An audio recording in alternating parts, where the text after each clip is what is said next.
What is your plan? How do you reassure voters? Well, I'll certainly be arrested. And I have made arrangements.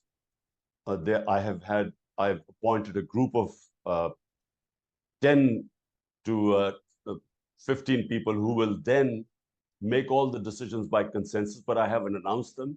Is the PTI bigger than you, and do you genuinely think it can win without you? No matter how much victimization we face and how much of our top leadership they sort of put in jail or make them renounce being part of the party, but the vote bank is there. And therefore, whenever there are elections, whether I'm in jail or not, the party will sweep the elections. Pakistan arguably is run by generals, not politicians. Elected prime ministers have one task that arguably supersedes all others. They've got to keep the army happy. Except you've accused them of murder. I mean, how can that relationship possibly function? Look, well, let's first define what is military. Military is one man, the army chief. It's not some democratic institution. One man takes decisions, and that's called the military establishment. So every army chief has his own policies. I worked with the military. The thing is, you can't wish the military away because it's been entrenched for 75 years. But you have to have a new working relationship with Pakistan. Is there anything that you accept you would have done differently over the past few months? No, nothing. Because I was always trying to, my doors were open for dialogue. We tried to talk to the opposition, the government party. We had meetings with them and negotiations with them, again about elections and the future. Future is elections. This is election year. So how we try to talk to them, we kept coming up this dead end. The dead end is that they, the establishment has decided that whatever happens, Imran Khan cannot come back into power because they removed me. They do not want to see me back in power. And in that way, they're dismantling the democracy of this country. In fact, they're playing with the future of this country because how do you have democracy if the party which has 70% popularity, you try and eliminate that? You can only do it by eliminating democracy. In the 1970s, Zulfikar Ali Bhutto was very popular, like you, and was ultimately hanged. Do you worry about your ultimate fate? I don't worry.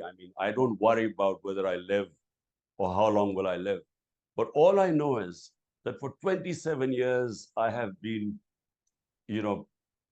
fighting this cause for a democratic Pakistan, which can only come through rule of law. To some, you are a hero. To others, you are a total hypocrite. How would you describe yourself? Well, they have to define it. How do they mean I'm a hypocrite? You have to make me understand why. You locked up so many of your opposition. You've been accused of exactly the same behaviour that you accused the government of. You must concede that you are not impervious to criticism on this front. Look, there are a lot of things I've done wrong. You can criticize me on certain things. I think the way my relationship with the army chief, in the beginning, I was too dependent on him because it was our first time in power. And, and I didn't know how the whole government system worked. There were too many crises when I came into power, and I could have done things much better. But one thing, no one can accuse me of political victimization because 95% of all the corruption cases were inherited by me. These corruption cases were made by these two parties who are now together in an alliance. They made these corruption cases against each other. And all they wanted from me was to give them immunity. This feels like a very destabilizing and cynical era on multiple fronts from all sides. Do you think it is regrettable, that there is just such hostility from every corner? Look, I want to understand how am I responsible for this? Here was my government, 3.5 years, dealt with the worst economic crisis, 2 years of COVID-19. The world acknowledged that Pakistan was the top three countries which dealt with the crisis the best. Last 2 years, we had the best economic performance of a country in the last 17 years. Our economy grew at, on an average, 6% in the last 2 years. And then the rug is pulled from under our feet, and we are thrown out. And all we have asked since then is free and fair elections. I want to understand, how am I responsible for this mess? The economy crashed after that.